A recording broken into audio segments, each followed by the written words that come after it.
Garmin nuvi 2599 LMTHD, which means what I am about to say also applies to the 2699 LMTHD and pretty much all traffic models from the 2597 LMT to present. It's this guy right here when you have the traffic being displayed. Some people believe that this is just a static image. It's not.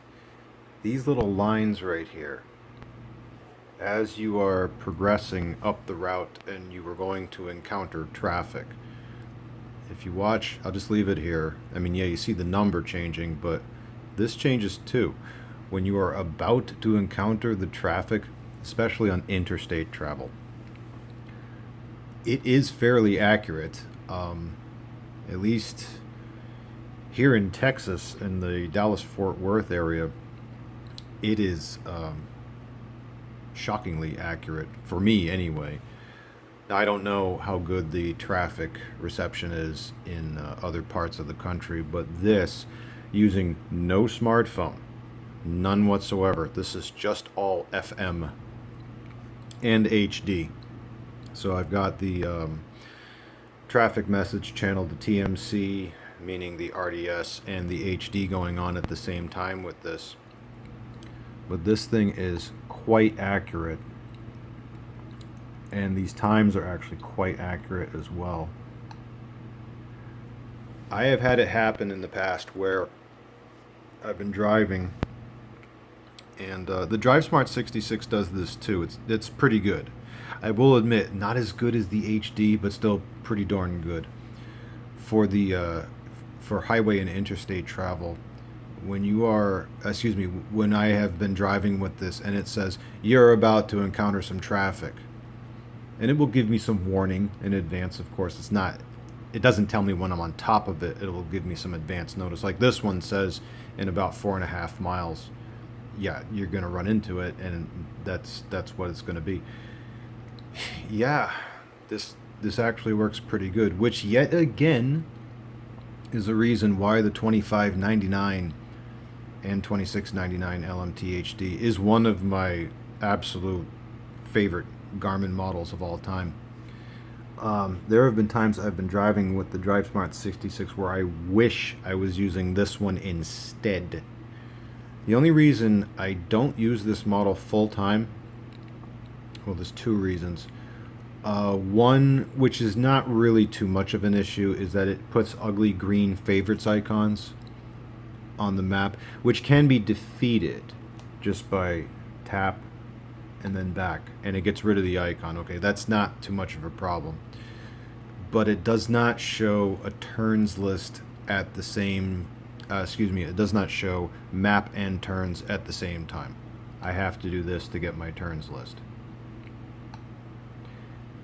That's it. Otherwise, this thing is such a stellar performer. Oh yeah, see, look, it changed. So it shows little delays when there's multiple lines like that gray one up there. That means not so much of a delay, because you think that as you're driving along, oh yeah, you can see a little red up here where this works with this. I'm amazed at how well it works for FM, no smartphone traffic. This thing still works fantastically well. I'm still very, very impressed by this. But I will again say, this is in Dallas-Fort Worth, where the FM signal is really strong. And I believe it would be the same way, to use a couple other metropolitan examples. I believe, although I've never driven in this part of the country, I believe Los Angeles, California would also have stellar FM traffic reporting. And a place where I have been, Tampa Bay, Florida, oh yeah, stellar traffic reporting. And probably, and I have driven here, but not with a Garmin, probably Boston, Massachusetts, maybe New York City Metro. Anywhere that has really deep city environments usually has really, really good traffic reporting for interstate travel. Take the exit on the right. to I-20 East. And you can see the red up there. That's another reason I'm showing this, is that a lot of people still, even if you've been a veteran watcher of my channel, really haven't seen the FM traffic in action on some of these Garmin models. And this is a 10-year-old model. This is 2014. This thing's still awesome. It's still great. I mean, I have a few 2599s. I bought mine a while ago because I said, oh yeah, this is good. This is good. And if I had to do a really... Take the exit on the right. I'll let it speak. To I-20 East. I'll let it... It's going to talk right after this, so I'll let it speak again. But yeah, there's that red line. You see it. And bam, right, you're going to hit the traffic right there. And see how the arrow is right on top of the red now, and you're in the red. Okay, so there's red going around the bend, and then it clears up afterwards. When it shows the little less than sign, that literally means less than 5 minute. Right there. When it says on fastest... 1/2 mile. Keep right to I-20 East. You know what? I am going to mute you now. Okay. There we go. What was I saying? When it... Oh, I lost my train of thought. That's what happens when this thing speaks rudely, interrupting me. Oh, what was I going to say? Well, anyway, it'll come to me. When I'm using... Oh, yeah, I remember now.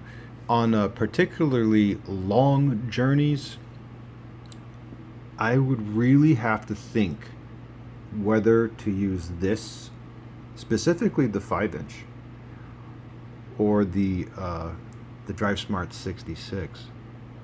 And yes, I say specifically the 5-inch because what timing? Because the text up here and the exit number is larger, physically larger on screen than it is on the 6-inch model, than on the 2689 and the 2699. All I do is I change this here by switching over the locale to Australia, and the way that I do that is I go to the volume screen and then I press and hold the top right,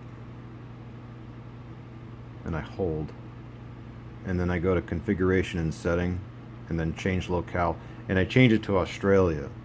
And then what I have to do after that when I reboot is I go into settings and then language and keyboard, make sure this is all English, and then I have this, which is bigger, which it can be read easier compared to the United States version, which is, I gotta squint a little bit for that one, but not for this. This is fine. This has got, it's got the HD, whereas the DriveSmart 66 does not. That one uses just RDS. It's not that RDS is bad, it's not, but I get extra information with the HD, I do. And with this screen, I get the bigger text up here. But on the 66, I get bigger text here and in other places too. And another thing is that the fonts are thicker on the 2599 compared to the 66. At some point, I may... And I don't even know if this would be a waste of money or not. I may get a DriveSmart 76 because I have the DriveSmart 65, which is a 6.95 inch screen. That thing is amazing. It's great. But it has that thing where favorites icons always appear on the map and cannot be removed, and I don't like that. I just don't like that. But with the 76, it's obviously a 6.95 inch, basically effectively 7-inch version of the 66. And anyway, back to the 65 for a moment. I really like the legibility of the 65. That thing is, yeah, that is a good one right there. That is a good model. But I like the extra features of the 76, which by the way is the same size as the DriveSmart 65, 6.95. And I mean, I basically, in the car that I'm driving right now, the 65 doesn't exactly fit Although, if I do a little creative mounting, so to speak, I could make it fit. I could make it fit. And then, but then I consider this. I'm like, it's a 5-inch. The screen is super bright. The touch response is perfect on this one. Capacitive. Yeah, I know. In the past videos, I've said over and over again, "Oh my God, $25.99 is so great. It's so great. It's so great," and it is, and it is. But I like the extra stuff of this 66 and the 76. But then when I look at the way this does traffic compared to the 66, I'm like, oh, for long journeys, I honestly believe this is the better model to use. Now, yeah, I don't get, all I get on the right side here is I can put up trip data, or I can have traffic just always on. Yeah, I brought it down from the window, so it lost the FM signal. If I put it up in the window, then I would get the FM signal back. But anyway, and I showed that in a previous video, what it looks like when it's FM is all working and whatnot. Tough decision, though. Really tough decision.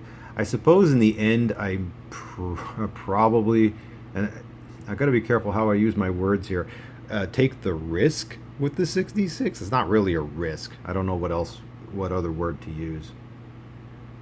But this guy, if this was, I'll say it like this, if this was the only model I had, I would be good with it. I really would. Because it's just, man, in 2014, Garmin just, they made some really good models in 2014. They really did. And this to me is the shining example of that. I mean, yeah, there was the Drive Lux later, but it's got the little teeny tiny exit fonts that I don't like. This one has the big one, and legibility is a very key thing, because if you can't read it, it's useless. I mean, some people say, oh, well, I just go by the voice prompts. I am a map watcher. I need to see what's going on. I need to see that. That's how I first started using them, and I never changed, and maybe I'm just a stick in the mud when it comes to stuff like this, but that's how I roll. If you made it this far in the video, I'd be interested to know, if anyone wants to comment on this, what model do you have? Or what models? I mean, how many do you have? I mean, I got a bunch. You know that. And what's your favorite? What's your second favorite? What's your third favorite? You know. Because if there's any models that come up that you have that I also have, I might be able to make some other videos just showing little things about it and such. But yeah, so yeah, you've seen the traffic now on this thing, you know, in action. I think I have shown it before, but I gave you some little extra info on it now. But yeah, I want to know from you guys, like, what are you using? Tell me, I want to know.